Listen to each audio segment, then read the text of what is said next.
Thank you very much. Thank you. Thank you, Marson. Good morning, everyone, and thank you all for being here today. Just very briefly to introduce myself, as Marson said, my name is Vasileios Chanis, and I work at Laboratory Lapis with Professor Nicola Bragheri.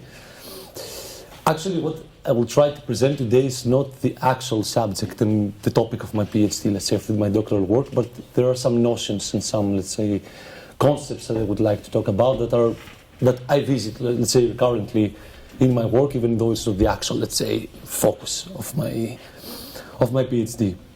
So, what I will try to present today is a sort of very short comparison between these two notions, you can say methods of study. This is the pattern and the type that were quite popular in the second half of the 20th century, when what we call the existing context, the context of a city, became the object of study of architecture. So I think like both of them, they were somehow, you could find them very often in the context of the third typology, when Marson introduced before, the period of the magazine of the oppositions, where type was, let's say, one of the things that were usually architects were referring to. And the pattern was something that initially, I think, what I realized was more or less, let's say, not coined, but one of the first architects that talked about that was Walter Segal in the UK during the 40s and the 50s, and then Christopher Alexander with the pattern language was the most, let's say, important figure that talked about the notion. I mean, for people that have worked on the subject, they know that many believe that these two, they represent two contrasted, let's say, cosmologies of architecture. I mean, type used to represent what we call the understanding of architecture, and pattern was more associated with the feeling, how we feel and how we experience architecture. But what I would like today is rather argue that they could be seen as quite complementary, let's say, to each other instead of in a contradiction. So yeah, between the pattern and the type and the pattern, it's a very short parallel study. Okay. So I would like to start with this image. I think it's quite brave to have it in front of many Italians, this image here, but anyway, this that I'm sure you are all familiar with. Of course, for those who don't know that, it's an Ulysses plan of Rome from 1784. And I would like to take this, take this very small fragment around Piazza Navona to talk about that. Based on the two notions that I introduced, there are two ways of approaching this drawing. The one, of course, is linked with the pattern, and the other one is linked with the type, the notion of the type. And what I would like is to both address the public spaces of Rome, In the one way is to consider this drawing, I will say it as a fixed condition, and use our intellect to ask what we can understand about the different fragments of public spaces in Rome from this drawing. How many are they? How we can categorize them? So in the essence, what we ask is what types of spaces we can read here. The other it's somehow different, and it's more related to the process and the relationships represented here. What we can understand about the process that shaped Rome, or all the cities that we experience today, as a whole. How many adaptations it required, and how these adaptations were formalized in the fabric of the city. In the essence, what we ask is what patterns emerge here, and how do these patterns link with the different spaces together, and I will elaborate on that, So to be more specific, to the left, concerning the different types of spaces we have, in a bit arbitrary manner, you can see that we have the open public spaces of Rome. You can have the different, you can see, like for the Piazza Navona, or some smaller ones that you can see here. You can have also the interior of public buildings that were represented by Noli here, the piazza, let's say, the streets of Rome, the courtyards, the churches, the fountains, and so on. So it's in a way to categorize the different things that we see on this image. If you ask the question, what patterns emerge here, the kind of patterns that you can have, it's a different way, it's a different answer. So you can say that a pattern that emerges here is the different hierarchies that we find in open spaces. So you mean that from the moment up to the moment that we arrive in Piazza Navona, we need to pass from different kinds of public spaces in order to arrive there. We also have the pattern of local roads. It means that we don't have like the grand boulevards that we experience in modernity, but like around the urban blocks, they're quite small, so you can do a sort of encirclement of the urban block in a quite short period of time. We have another pattern which is the T-junction. So actually, again, we don't have crossroads, but you have, this is the T-junction. that are quite recurrent. You can talk about main gateways in the public buildings. You can talk about the concept of outer room, and so on. The transition, the intimacy gradient. It's a different way. In a different way, let's say, different ecological thinking of how we can understand this drawing.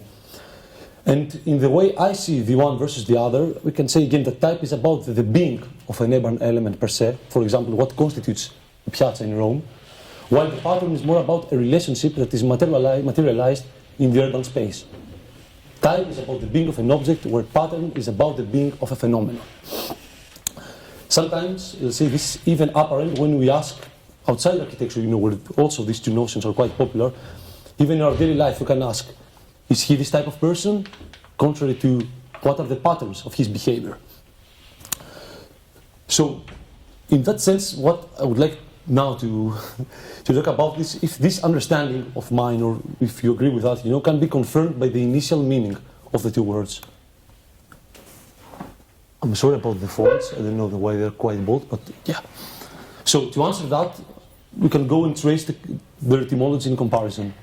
As you probably know already, type derives from the Greek ancient typos and the ancient verb typtin, here in an infinitive form, and it means to strike or to hit. Not very helpful with what we talked about before. On the other side, the pattern comes from Old French or Middle English pattern, meaning something that serves as a model. Again, I think that both are not quite connected with what we mentioned before. Going into the history of architecture, what I propose to examine the two fundamental books, let's say, that discuss respectively the two notions. The first one, to the left, I'm referring to Quatremer de Quincy's Encyclopédie Méthodique of 1788, and to the right, to Christopher Alexander's A Pattern Language of 1977. Just to briefly mention that it's not in my intention to enter into the discourse around the type, what we call typology, or to see how different patterns work together, which is pattern language. What I wish to see, let's say, is if the two authors approach the two notions similarly to the way we distinguish them in the example of Nolly. So, for Quatremer, and I quote, the model is an object that should be repeated as it is. Contrariwise, the type is an object after which each artist can conceive works that bear no resemblance to each other. All is precise and given when it comes to the model, while all is more or less vague when it comes to the type. And he continues, we observe also how all inventions have conserved their elementary principle in a manner that is always visible and always evident to feeling and reason. This is what ought to be called type in architecture. And I close the quote. From this very short quote, I think what is easily understood is that type is a notion that we cannot, of course, easily define. It's quite obvious. But I think it is bound with the very idea of architecture, and it differs entirely from the reproductivity that characterizes the model. As for Alexander, and I quote again, but it is very easy to understand why people believe so firmly that there is no solid base for the difference between good building and bad. It happens because the single central quality which makes the difference cannot be named. And he continues, in order to define this quality in buildings and in towns, we must begin by understanding that every place is given a character by certain patterns of events that keep on happening there. Contrary to the type, the pattern is not the idea, but the means through which we can grasp something that, again, we cannot clearly define. This is the quality without a name, the quality that gives us the feeling of wholeness, as Alexander claimed. For me, what is important here is not the difficulty in definition in both of them, but even though that was my initial aim, let's say, when I started building up this presentation, but mostly the fact that the type, refers to the mind, the idea of architecture, while the other, the pattern, to the psyche, the feeling of architecture. Yes. So, I welcome you now to visit this division between understanding and feeling in two examples. On the left, we have the type of the early Christian basilica. The diagram here gives us the idea of the building. We see, of course, the courtyard, which was quite common, the narthex, the three-nave division, the sanctuary. But we can understand the building, but I believe this diagram says absolutely nothing about the essence of spaces that we can find in the basilica. So, to the right, we have one of the most famous, let's say, identified patterns in Alexander's pattern language, is the pattern 159, light on two sides of every room. And here, if we take it like as granted as a pattern, it's quite the opposite, you know. We do perceive something about the feeling of being in a space like this one, but as architects, I think we don't understand anything else apart from that. Now we'll try to put both of them together in a particular example. This is a table that I did some 7 years ago for my diploma thesis, and it consists of a collection of plans from various secular spaces of Western architecture. And I will choose this example, which is not at all a very famous one. It is the early Christian Basilica of Achiropeitos in Thessaloniki in Greece. The drawings. So the Achiropeitos Basilica is a 5th century early Christian church, and it is built on top of ancient Roman baths, as was quite common back in the day. It is dedicated to the Holy Mary, and the adjective, what you see, Achiropeitos, means the one that was not made by hand. Pieces, peitos, it's the same trace of the word. And as you can see from the drawing, I mean, it's a very typical example of this type of building, of an early Christian basilica, and it's a very easily understood one. You see again the narthex, it used to have also a courtyard, the 3-nave division, 2 floors, one for the women, one for the men on the ground floor, and so on. And again, we understand the building, but the question is what exactly we can say about the essence of being in a space like this one. What do we feel about this space? And the reason why I chose this church is because it has one of the most magnificent interior illuminations that I have ever experienced personally in my life, you know. Like, I don't know if the images can grasp that, you know, but the way light enters, reflects, and then gets dissolved in space is just brilliant. I mean, this was a picture that I took back in 2015, but also you can experience that more directly through the picture on the right, which is taken by the Swiss photographer Frédéric Poissonnat in, I think, somewhere around 1917, 1922, it wasn't quite clear, where the same church was also used as a sanctuary for war refugees. But how we can grasp the wholeness of this spatial experience? This was the initial question. I propose here a short analysis of the space of the main nave of the church using Alexander's pattern language. We can argue that it is a combination of different patterns that work together to produce this effect. You can say that in order to understand a little bit how it feels in this space, you can use the pattern of sheltering roof, as you can see here, the intersal light, the tapestry of light and dark that I consider quite important, especially in the transition between the narthex and the main nave of the church.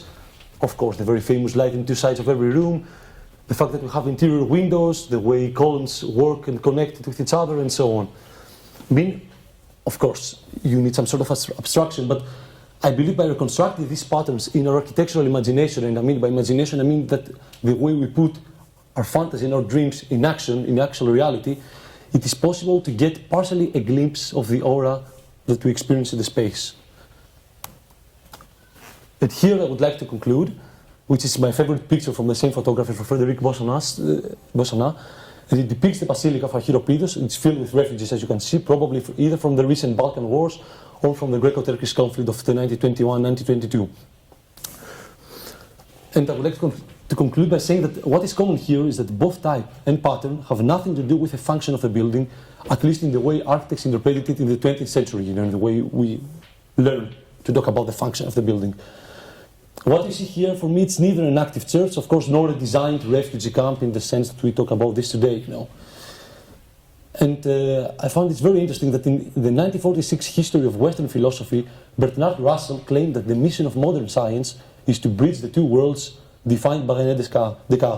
The res extensa, which is the way we perceive the world by our senses, and the res cogitans, in Latin, which perceived by our thoughts. What I wanted to do today, very briefly, is that in the context of the fifth typology, at least for me, the pattern seems to represent the res extensa, while the type, the res cogitans. And I believe that instead of continuing to regard them as two notions in contradiction, perhaps it is more valid to ask how could both function complementary to each other. Thank you. That was it.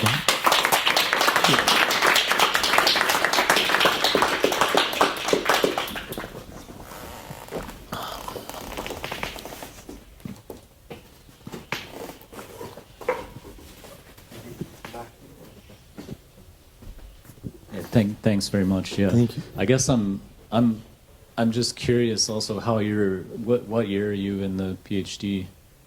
In the beginning of the second year. Okay, yeah, and how, I'm curious how you're, since I guess you've made good time, I'm curious how you're developing the rest of the PhD. Are you taking these specific examples, and then what mode of sort of, and analyzing them are you, because I think it was, it's great, I think the framework is really great. I'm just curious how you go about, are you working at this from both angles, from a sort of type and typology angle, but also a pattern angle? Because I guess on one hand, we could also say that Alexander is maybe even developing a sort of a typological method, perhaps.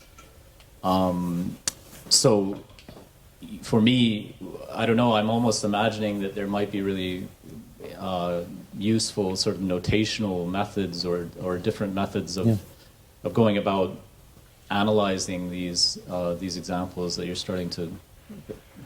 talking about. So yeah, actually, just to give you a very brief introduction to what I'm working on. What I'm interested mostly in the doctoral thesis, what I'm doing is I visit the bibliography that was produced, especially in the Anglo-American context, after the war, that has to do with the interpretation of vernacular architecture.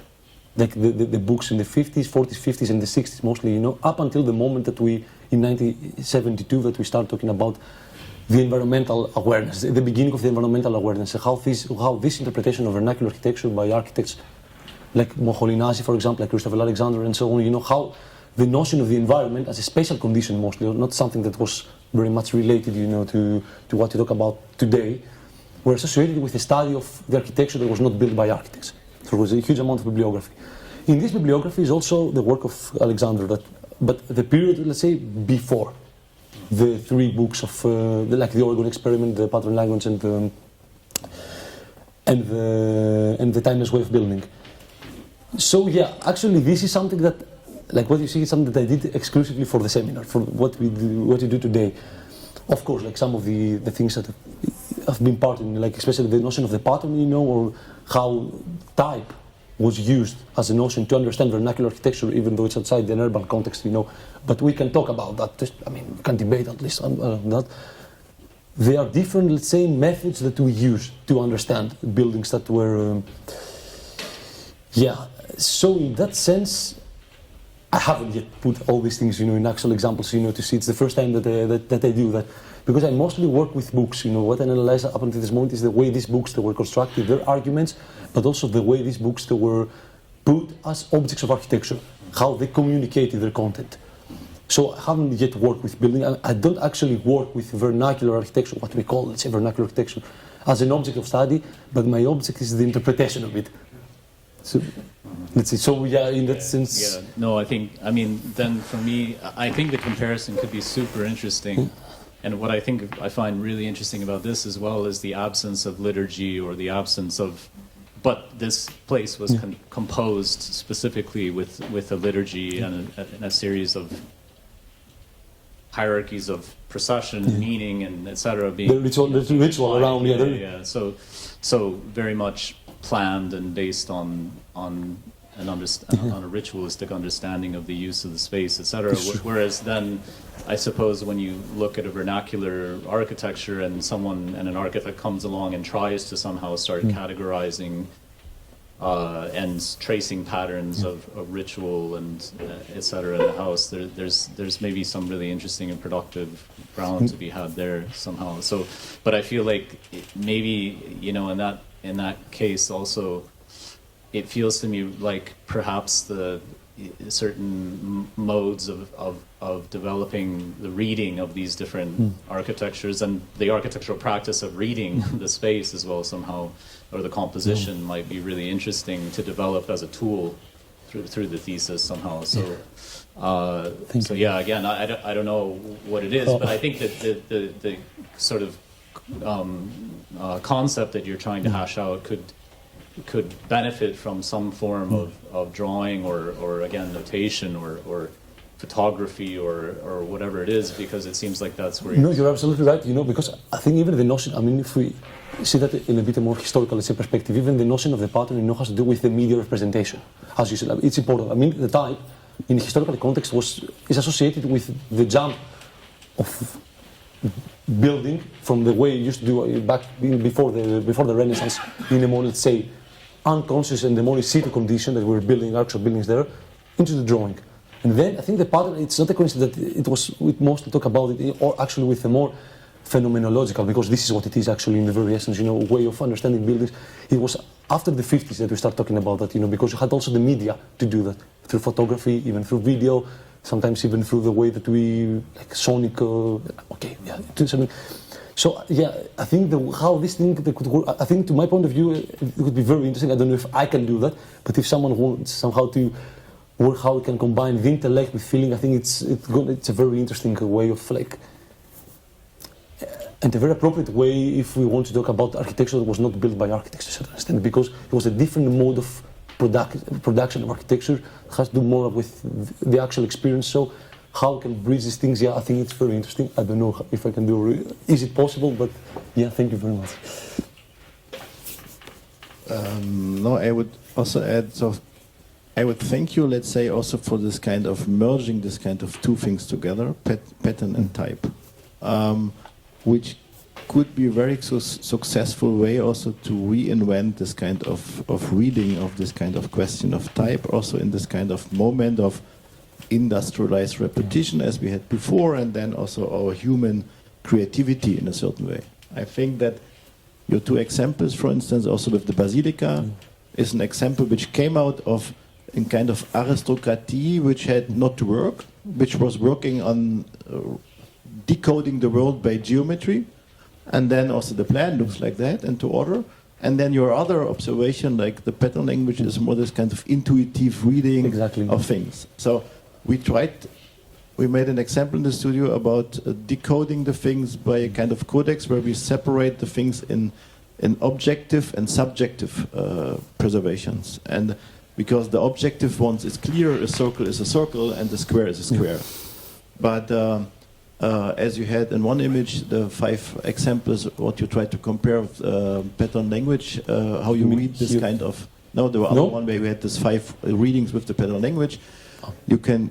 No, it was when you had the 5 points of Christopher Alexander for yourself. I'm sorry, Then you immediately see that there's objective things coming a little bit up, sheltering roof. So there's 2 things merging 2 worlds together, which a roof can shelter, but maybe a roof is collecting water. Then if you have a water collecting roof, immediately you start another thinkings, and which comes by vernacular reading of things, which Christopher Alexander maybe merged them in patterns. And that is a kind of very, let's say, interesting way to reinvent this kind of as you try to shake the type question in a kind of new way of thinking. But that is also happening by technology at the moment, let's say. It's kind of hashtagging things. What is an objective and what is a subjective hashtag, for instance. So this kind of thing will influence, let's say, also this kind of research. And then also the presence of which is not in the Christopher Alexander ones, in the vernacular, how this kind of pattern get developed by territorial integration. So let's take the barn houses in the Swiss Alps, where you have this kind of plinths protect the house against mice to eat the corn.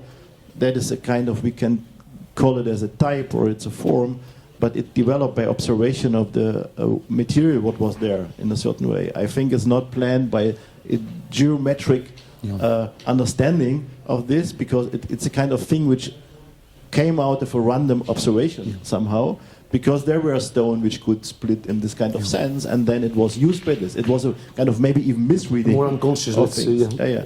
And that is an interesting thing which could help us in the kind of future, let's say, durability, or I don't know what else to correct this. But I think to compare the both systems, it's quite interesting, and I found it quite inspiring in a certain way. Yeah, I mean, what... Can you just, or you want? No. Just the only thing I wanted, like what I understood personally, through all, like by building up this presentation, is that you can't. I mean, both of them have their limitations. If you take both the type in the way we understand it, or in the way we discuss about the pattern, in the way Alexander or the other guys, in Berkeley work on it. They both have their limitations. So in that sense, I don't know how valid it is still today to consider them as a contradiction. I think to a certain extent, it's, if we want to be more synthetic, we can actually use the best of both worlds. Of course, this needs it needs some talent, it needs some work to be done. It has to do also with the mode of production of architecture, that especially the pattern is not very easy to put that, especially in a more commercial, let's say, context, but still, at least in a more academic or in a more, I don't know, like in the way you consider architecture in a more, as a more cultural, as a cultural activity, I think it's nice also to discuss how we can enrich both of them by putting them together. At least this is what I try to do through examples that, okay, yeah, like, I don't know, 2 millennia ago, but still, I mean, we visit them and they're nice, so yeah, why not?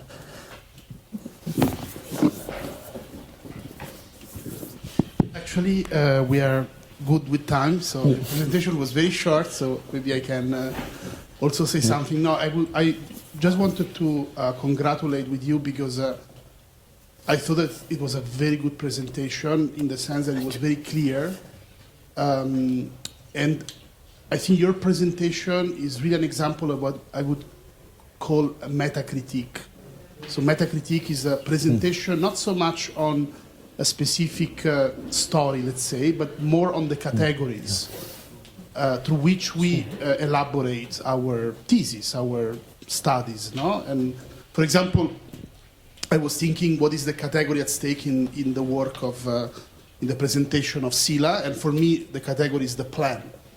The idea that basically in economic, political, large-scale restructurings, there is a plan, and the plan is made of, it's a conglomerate of experts, of politicians, of economic forces, and maybe you could really, say, okay, my discussion is about the Marshall Plan, but in fact, I'm talking about how the plan becomes architecture, basically, and in your case, of course, the meta-critique is the fact that you see type and pattern as categories that are not mutually exclusive, but they can actually work together. And of course, this is a very important claim because we know that historiography, from an historiographic point of view, pattern and type really represented to opposing concepts, even to opposing schools. Yes. The school of the third typology, the neo-rationalist on one hand, and on the other, the Christopher Alexander and his followers. And I think the meta-critique here is we don't have to see these things as a separate concept, but they can actually be seen together. Or at least you have the historical gap, to reevaluate. Exactly. And also, what I think is very important in your presentation, so you have this meta-critique, but then you have one example through which you discuss how this meta-critique could be advanced. And of course, the example is very pertinent because the basilica certainly is a very well-defined type, but at the same time, as you remarked, is a very strong spatial experience precisely because it was meant to be like that. I mean, it was meant to impress its audience by, all these qualities that are in fact patterns, qualities of the pattern rather than only qualities of the type. The processions, so the rituals, there is a link with the idea of liturgy and ritual because basilicas, even before to be spaces of ritual, were really meant to be space to impress the audience, were actually used by the early Christians when the religion was basically acknowledged as official, as a state religion, to basically impress the audience, and that's why they use the basilica and not actually the temple. No, that's very specific choice that they made, which is very spatial-based rather than ritual-based. Then they adapted pattern-based and pattern-based, and then they adapted the ritual to this spatial quality. In a way, the spatial quality came before than the ritual. In fact, the ritual of the Mass completely changed with the adoption of the Basilica. So I think it's for me, I think this more historical, to situate historical these examples is also very important because they can actually further support your point. In other words, the experience of pattern and type is part. It's our own reading, of course, and it's the reading of people like Rossi or Christopher Alexander. But I believe that once you historically situate those case studies, you realize that even from the point of view who actually build or commission or whatever, somehow certain aspects of what you described were more, They materialize or become a bit more understandable, I think. For example, in the Byzantine architecture or in the Basilica, the repetition of columns, the repetition of windows is extremely important, because it should create this kind of really play of light and shadow that is really meant to make light, as you said, actually the protagonist of space. And these are very strong theological implications. Somehow, in a way, I think this would really enrich your, would make actually your case even stronger in a way. Just one quick comment on this. Sorry. At some point you mentioned something about the difference between being type and becoming as something that is constantly in a process of, that maybe you claim that type doesn't exist in a sense, that that being is always becoming. I don't know if this is clear. No, I mentioned mostly that the type has to do about the being. It's a more ontological, let's say, it's bound to ontological, where the other one is more, let's say, phenomenological, it has to do with a phenomenon. Okay. But type of activity, type of movement, type of experience. I just think in the conversation about the Basilica and situating it historically, what's really interesting about this is that if we talk about three different aspects of the Basilica, the conception and construction, which organizes rhythm or meter of patterns of labor, etc., around a very specific goal. The liturgy, which establishes very specific meter and patterns of movement, and then phenomenology, of course, and then symbolism as well. And simply the movement or understanding of a space as one moves through it without any of these, without liturgy or without, and just the raw sort of pattern of the composition of the architecture. So I completely agree that the situating historically and maybe even touching on some of these different aspects of the conception, production, use, maintenance as liturgy of the order of this thing is highly phenomenological and pattern and meter based in a sense. So. But it's also very typological. It's both, because if you see also like how in a very arbitrary manner again, but if you see especially these early Christian churches, how they were developed.